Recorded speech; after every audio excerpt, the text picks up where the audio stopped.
એકેડમીમાં બધા જ મિત્રોનું સ્વાગત કરે છે. હવે આપણે વાત કરશી જે મિત્રો જીટીયુમાં અભ્યાસ કરી રહ્યા છે એ પણ બેચલર ઓફ એન્જિનિયરિંગ સેમેસ્ટર 8માં જે મિત્રો ડિગ્રીનો અભ્યાસ છે એનું સબમિશન ને બધું કમ્પ્લીટ કર્યું હશે એના માટે એક ઇમ્પોર્ટન્ટ સર્ક્યુલર આવ્યું છે તો એના વિશે આપણે ડિસ્કશન કરશે તો બધા જ મિત્રોને વિડીયો છે બી સેમેસ્ટર 8ના રેગ્યુલર અને રિમિડિયલ બંને વિદ્યાર્થી મિત્રો માટે ઇમ્પોર્ટન્ટ સર્ક્યુલર છે તો વિડીયોને લાસ્ટ લગી તમારે જોવાનો છે. કોઈ પણ મિત્રો આને સર્ક્યુલર છે મિસ નહીં કરતા, બહુ ઇમ્પોર્ટન્ટ સર્ક્યુલર છે.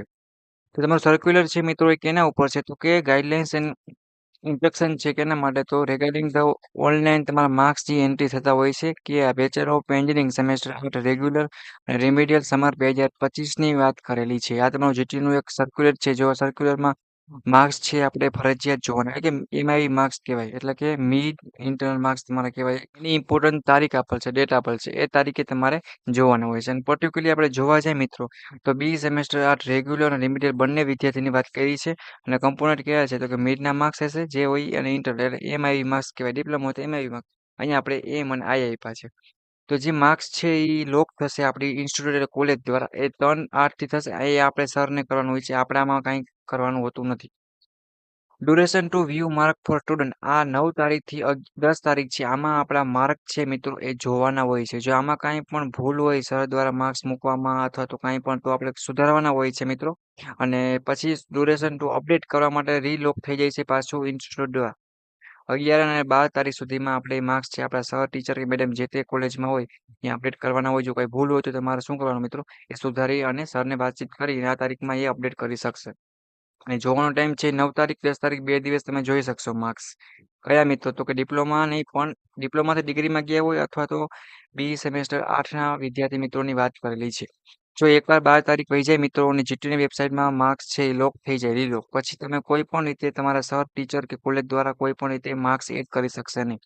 એટલે આ ઇમ્પોર્ટન્ટ સર્ક્યુલર છે જીટીયુમાં અભ્યાસ કરતા બી ના તમામ વિદ્યાર્થી મિત્રો છે જે સેમેસ્ટર 8માં રેગ્યુલરમાં હશે અથવા તો ફેલ હશે બેકલોકેટી વાળા હશે બંને મિત્રોને ખાસ કરી અને આ સર્ક્યુલર અને આ ડેટને ઇમ્પોર્ટન્ટ ધ્યાનમાં રાખવાનું છે. જો તમને માર્ક્સ જોવામાં કે બીજું કાંઈ પણ ડાઉટ કે ઇસ્યુ આવે અથવા તમને કાંઈ પણ ન સમજાય તો જીટીયુની ઇન્ફોર્મેશન માટેનું વોટ્સઅપ ગ્રુપ છે મિત્રો એની લિંક નીચે આપેલ છે.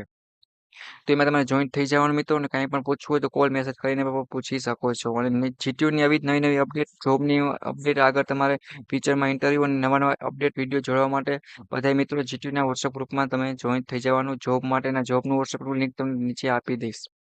અને જીટીયુની આવી જ રેગ્યુલર ઇન્ફોર્મેશન મેળવવા માટે મિત્રો તમે અમારી સાથે ગુજરાત એન્જિનિયરિંગ એકેડમી ચેનલને સબસ્ક્રાઇબ કરો અને બેલ આઇકન પ્રેસ કરો જેથી કરીને કોઈ પણ નવો વિડીયો આવે તમે ફ્રી ઓફમાં લાભ લઈ શકો. અને તમારા બધા દોસ્તોને શેર કરો જેથી કરીને એ મિત્રોને પણ આઈડિયો આવી જાય અને 9 અને 10 તારીખે તમારા માર્ક્સ છે એ મિત્રો તમે જોઈ શકો અને આરામથી ભૂલાય નહીં. બરાબર મિત્રો તો આશા રાખું છું કે બેચલર ઓફ એન્જિનિયરિંગના સેમેસ્ટર 3ના ડિગ્રીમાંના વિદ્યાર્થી મિત્રો છે એ લોકો આ ખાસ અપડેટ છે એને મિત્રો અનુસરે અને તમારે 9-10 તારીખે તમારા માર્ક્સ જોઈ લેવાના છે. આ જીટીયુનો ઇમ્પોર્ટન્ટ સર્ક્યુલર હતો મિત્રો તો બધાને લાગુ પડે છે એકવાર વ્યવસ્થિત વાંચી લેવાનું. અને આમાં સૌથી પહેલા ટેબલ એ જ છે મેં જે ઇમ્પોર્ટન્ટ બધું કહી દીધું આના સિવાય બીજું તમારે કાંઈ બાકી રહેશે બસ તમારે યાદ રાખવાનું છે. આટલી આઈએમપી એક ઇન્ફોર્મેશન હતી. એટલે મિત્રો એટલે વસ્તુ ખાસ ધ્યાન રાખજો અને કાંઈ પણ ન સમજાય તો કોમેન્ટ બોક્સ કરો અને અમારા સપોર્ટ માટે મિત્રો એક સબસ્ક્રાઇબ કરી બેલ આઇકન પ્રેસ કરો જેથી કરીને કોઈ પણ નવો વિડીયો આવે તો તમે પણ લાભ લઈ શકો અને અમને પણ તમારા સામેથી થોડોક સપોર્ટ મળે તો અમને પણ થોડુંક સારું લાગે. ઓકે મિત્રો નેક્સ્ટ મુલાકાત લેશી આવા તમારા જીટીયુના કોન્વોકેશન છે પ્રોવિઝન છે જોબ છે ઇન્ટરવ્યુના ઇમ્પોર્ટન્ટ વિડીયો છે એના સાથે ફરી એકવાર મુલાકાત લેશી. ઓકે મિત્રો બાય બાય નેક્સ્ટ મુલાકાત લેશી.